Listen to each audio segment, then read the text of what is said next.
Hi, this is Dan from Silicon Valley Hypnosis Center, and I want to talk to you today about habits. What is a habit? A habit is an automatic way of acting or behaving.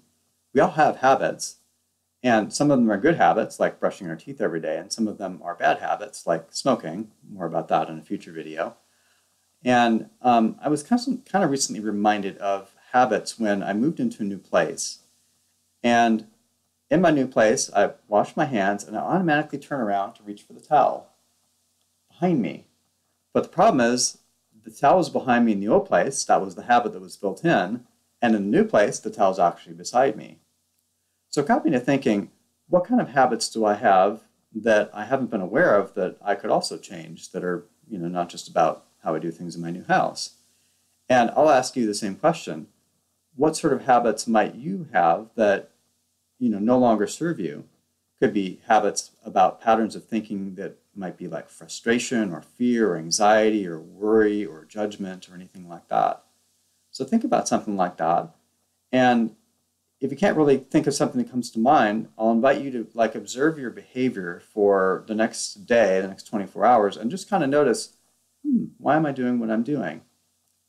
Because most of us do have patterns that we run in our mind and emotions that were useful at one point, but that really no longer serve us. I have a story that illustrates that.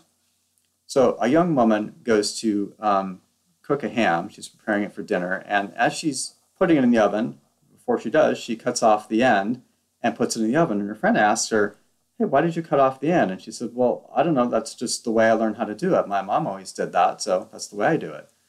So a little later, she asks her mom and says, "Hey, why do you cut off the ends of the ham when you go to put it in the oven?" She says, "Well, I don't know. That's just what my mother told me to do.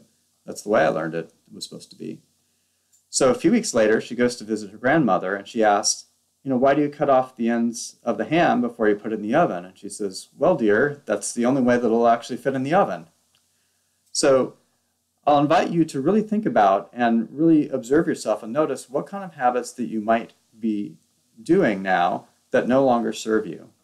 And if you'd like to know more information about what to do about that in the next step, then you can visit my website at siliconvalleyhypnosiscenter.com and read information on our blog and about the kind of stuff that we do. So thanks for listening, and I will see you next time.